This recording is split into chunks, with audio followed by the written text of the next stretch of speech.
récemment un dicton qui disait que la réussite est faite de rencontres. Effectivement, beaucoup d'entrepreneurs aujourd'hui ont vu leur business propulsé vers le haut tout simplement parce qu'ils avaient fait la bonne rencontre.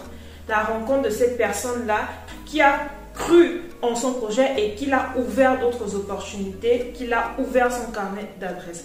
Donc, si vous êtes entrepreneur ou futur entrepreneur, il vous faut absolument avoir une ressource clé, c'est le réseau.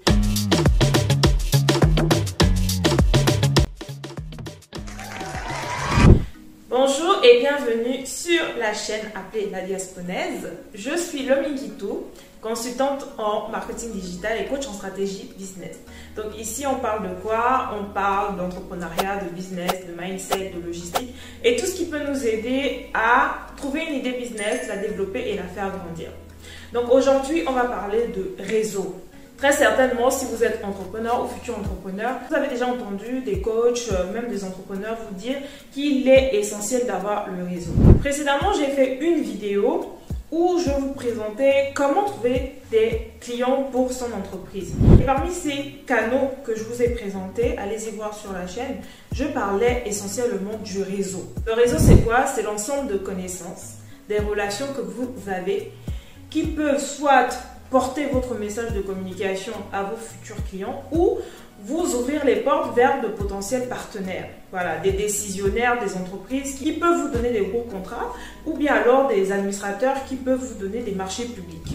Et si je vous disais que seulement 6 personnes vous séparent du gros client professionnel que vous ciblez, que seulement 6 personnes vous séparent de ce partenaire dont vous avez besoin pour pouvoir faire passer votre business à un autre cap. Qu'est-ce que vous me direz? Je vais vous raconter l'histoire de la théorie des 6 degrés de séparation. En fait, elle a été développée en 1929 par le Hongrois Frigyes Karenthy. Il nous dit que chaque personne sur cette terre est reliée à une autre par une chaîne de connaissances de 6 personnes maximum. C'est-à-dire, si par exemple je veux rentrer en contact avec Obama, avec Dangote, avec n'importe qui sur Terre, je peux utiliser mon réseau, mes chaînes de connaissances pour atteindre ces personnes-là. En 1967, le psychologue Stanley Milgram reprend la théorie de Karenthy développée en 1929. Donc, lui, il va expérimenter cette théorie-là en développant l'expérience du petit monde. Il a pris un groupe d'individus. Il a demandé aux participants de son étude de faire parvenir une lettre, un courrier, à une personne cible qu'il ne connaissait vraiment ni d'Adam ni d'Ève par 5 intermédiaires au maximum de leur réseau.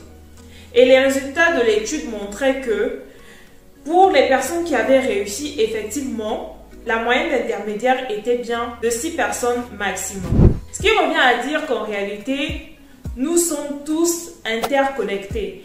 Et avec le développement des nouvelles technologies et l'apparition des réseaux sociaux, une étude a été faite en 2011 et cette étude nous montre que plus il y a d'utilisateurs sur un réseau social, plus en réalité les degrés de séparation, donc les 6 intermédiaires, se réduisent à 4,4 personnes en moyenne pour les utilisateurs de Facebook, par exemple. Alors, certains entrepreneurs me disent souvent « Oui, mais je cherche à rentrer en contact avec tel, mais le problème en Afrique, il faut avoir le réseau parce que quand on n'a pas le réseau, c'est difficile de faire des affaires alors que moi, je ne connais personne. » Eh bien, la bonne nouvelle, c'est que en réalité, ne vous dites pas que vous ne connaissez personne. Vous connaissez forcément des gens qui connaissent quelqu'un, qui connaissent quelqu'un et qui connaissent quelqu'un.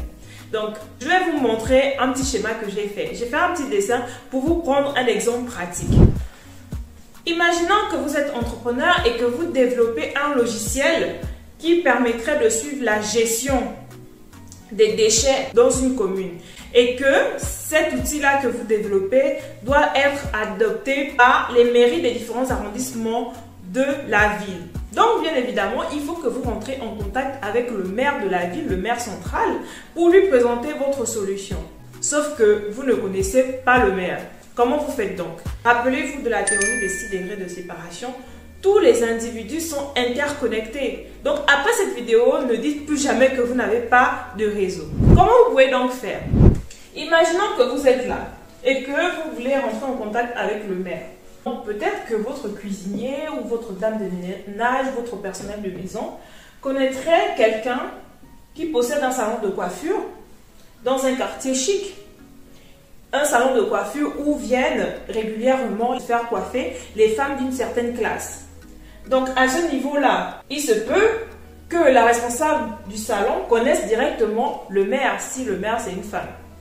Ou alors la coiffeuse peut connaître une cliente qui est régulière et qui, elle, serait la femme d'un employé de mairie. L'employé de mairie, lui, pourrait connaître éventuellement un conseiller municipal qui travaille en relation directement avec le maire, ou alors le conseiller particulier ou la secrétaire particulière du maire. Et donc vous voyez qu'à travers cette chaîne d'intermédiaires, vous pouvez atteindre le maire. Maintenant, là où cette théorie a souvent des limites, c'est qu'il va falloir, en tout cas dans votre recherche, trouver les bons maillons de la chaîne, de bons intermédiaires, et surtout que chaque intermédiaire puisse jouer son rôle, c'est-à-dire de passer le message. Sinon, cette théorie a des limites. Pourquoi donc je vous parle de cette théorie-là? C'est tout simplement pour vous faire comprendre qu'en réalité, rien n'est impossible. Le coach que vous souhaitez rencontrer, le chef d'affaires que vous souhaitez rencontrer, la personnalité publique qu'il vous faut pour conforter votre image pour votre business, en réalité, vous pouvez rentrer en contact avec cette personne-là si et seulement si vous développez votre réseau. Parce que comme je vous ai dit, il faut trouver les bons maillons de la chaîne. Donc, plus vous développez votre réseau, plus vous allez pouvoir trouver des clients, vous allez pouvoir trouver aussi des partenaires qu'il vous faut pour faire exploser votre business ou l'amener à une autre dimension. Donc, quel réseau, vous, en tant qu'entrepreneur ou futur entrepreneur, vous devez mobiliser? Alors, je vous laisse prendre des notes, prenez un stylo, un cahier, parce que ce que je vais vous dire est très capital. Aucun réseau n'est à négliger. Le premier réseau que vous devez mobiliser, c'est votre réseau immédiat, c'est-à-dire vos proches. Vous avez fait certainement des années scolaires, donc vous avez rencontré des gens.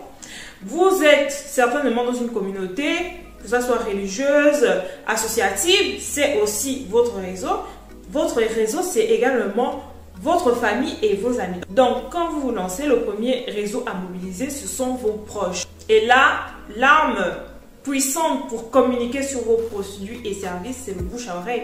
C'est très simple. Si vous vendez par exemple des sacs, envoyez des messages à vos amis disant que vous vendez des sacs. S'ils ne sont pas intéressés par les sacs, très certainement, ils connaissent des personnes qui seraient intéressées par vos sacs. Deuxième réseau à mobiliser et pas des moindres, ce sont les réseaux sociaux. Ne négligez pas les réseaux sociaux parce qu'aujourd'hui, avec Internet, le nombre d'intermédiaires qui vous séparent d'un individu à un autre est réduit. Ça veut dire que vous pouvez rencontrer un inconnu et quand vous partez par exemple sur Facebook, ou sur LinkedIn, vous allez voir que très certainement vous avez déjà une relation en commun. Donc, ce que vous devez faire quand vous vous lancez en affaires, c'est avoir une présence sur les réseaux sociaux. Internet, c'est une arme puissante que vous ne devez pas négliger. Aujourd'hui, un entrepreneur doit communiquer au moins via un réseau social. Si vos prestations ou vos produits sont dédiés à une cible de professionnels, utilisez LinkedIn, communiquez sur LinkedIn. Si vous voulez tabler large, essayez d'avoir une chaîne YouTube, essayez d'avoir une page Facebook. En tout cas, choisissez un réseau social parce que ça vous donne la visibilité non seulement sur le plan local, mais aussi à l'international. Un autre réseau que vous devez aussi exploiter, ce sont les partenaires. Si par exemple, dans le passé, vous avez travaillé dans un secteur d'activité précis, il faut entretenir ce réseau-là pour justement que ces personnes puissent vous recommander. Moi, par exemple, j'ai travaillé dans le domaine de l'import-export. C'est un réseau que je me suis fait parce qu'aujourd'hui, j'ai des connaissances qui travaillent à la douane, j'ai des connaissances qui travaillent dans l'import-export. Et donc, quand aujourd'hui, j'ai des thématiques en rapport à l'import-export que je développe, c'est simple, je fais appel à mon réseau pour avoir des informations beaucoup plus crédibles. Et c'est exactement la même chose que vous devez faire. Vous devez vous entourer de partenaires potentiels. Travaillez votre réseau pour que ces personnes-là deviennent des prescripteurs, c'est-à-dire des gens qui vont recommander vos services à vos clients potentiels. Donc, ne négligez pas les partenaires. Si par exemple vous êtes coiffeuse, dans votre réseau de partenaires, vous devez avoir une esthéticienne, vous devez avoir une make-up artiste, vous devez avoir une prothésiste angulaire parce que ce sont des personnes qui ont la même cible que vous mais qui n'ont pas le même cœur de métier.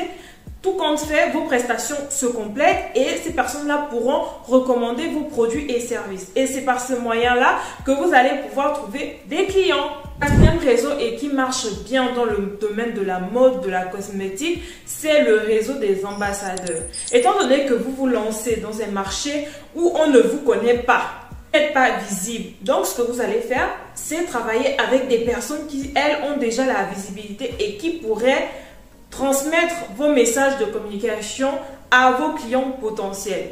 Et c'est là d'où prend le sens du marketing d'influence, c'est-à-dire que vous allez avoir un réseau de blogueurs, d'influenceurs, de prescripteurs, en tout cas des personnes qui s'adressent à une audience similaire à celle que vous voulez cibler et qui vont communiquer sur vos produits, votre histoire ou l'histoire de votre marque et les valeurs qu'elle défend. Comment donc faire pour développer son réseau? Comment donc faire pour avoir dans son carnet d'adresses des bonnes personnes, des personnes qui vont nous ouvrir d'autres portes ou qui vont recommander nos produits et nos services à nos potentiels clients ou nos potentiels partenaires? Bonne nouvelle, il n'y a pas de recette miracle. Si vous voulez développer votre réseau, c'est très simple, il va falloir faire des rencontres.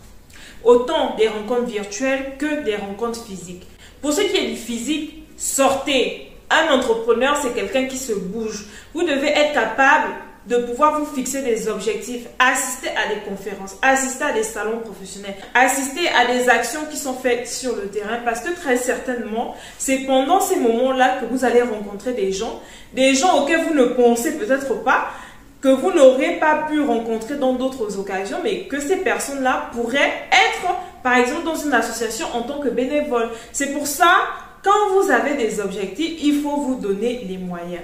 Après cette vidéo, prenez conscience que si vous voulez changer votre entourage, votre réseau, il va falloir changer les endroits où vous partez chiller, les endroits où vous partez pour prospecter. Rendez-vous dans des endroits où vous êtes susceptible de faire de bonnes rencontres. Allez-y dans des foires professionnelles, allez-y dans les salons. En tout cas, mon conseil, c'est que vous devez choisir exactement où vous rendre pour faire les bonnes rencontres. Et quand vous faites ces rencontres-là, n'allez pas directement au frontal dire « Oui, je suis tel entrepreneur, j'ai tel produit ». Non. Non, n'allez pas dans ce sens-là. Allez-y plutôt dans le sens de faire connaissance, d'apprendre de l'autre. Essayez de comprendre ce que vous pouvez apporter par rapport à ce que cette personne vous dit durant la conversation. Et ensuite, glissez une petite carte de visite ou glissez un QR code pour que la personne se connecte. Quand vous rencontrez des professionnels, demandez des connexions sur LinkedIn. Ça peut changer votre vie d'entrepreneur. Je le dis par expérience. Un autre moyen de développer son réseau, c'est d'intégrer les réseaux d'affaires, les clubs d'affaires, les clubs d'investisseurs. Ce sont des personnes qui ont déjà un centre d'intérêt commun à vous, ce sont des entrepreneurs. Donc, des entrepreneurs qui connaissent certainement d'autres personnes, qui connaissent certainement le client, le gros client que vous visez, qui connaissent certainement le partenaire qu'il vous faut pour avancer. Donc, intégrer des clubs d'affaires, des clubs d'investisseurs et surtout pensez toujours à ce que vous pouvez apporter aux autres et en retour, vous allez recevoir. C'est la loi du donner et de recevoir, c'est comme ça que ça marche. Et troisièmement, comme je vous disais, pour développer votre visibilité, soyez visible sur les réseaux sociaux. Allez-y communiquer sur les réseaux sociaux utilisés par votre cible. Si vous ciblez des professionnels, n'allez pas sur Snapchat, ça n'a pas de sens, ils ne sont pas là-bas. 75% des personnes qui sont sur Snapchat, c'est des personnes qui ont entre 16 et 25 ans. Donc, c'est pas cohérent, c'est pas crédible. Si vous visez des professionnels, allez-y sur LinkedIn. Si vous visez par exemple des marques de cosmétiques, des marques de mode, allez-y sur Instagram ou sur Pinterest. Si vous ciblez des personnalités publiques, les journalistes, allez-y sur Twitter. Mais en tout cas, il faut que vous puissiez communiquer sur les bons réseaux. Je vous ai donné quelques astuces aujourd'hui sur comment vous pouvez développer votre réseau et je vous donne en bonus pour vous remercier d'avoir regardé la vidéo jusqu'à la fin. Une autre méthode, c'est que vous devez vous fixer comme objectif de rencontrer au moins 2 nouvelles personnes chaque jour, que ça soit de manière virtuelle, que ça soit de manière physique, rencontrer au moins 2 personnes chaque jour à qui vous allez parler de vos produits, de vos services ou alors de votre recherche. Peut-être vous pourrez tomber sur la personne, sur les différents maillons qui vont vous permettre d'atteindre votre cible. Si vous avez aimé ces conseils, dites-moi en commentaire et surtout n'hésitez pas à partager. Abonnez-vous si ce n'est pas le cas et je vous dis à très bientôt pour une prochaine vidéo. C'était Lominguitou, celle qui vous aide à écrire votre success story à l'africaine.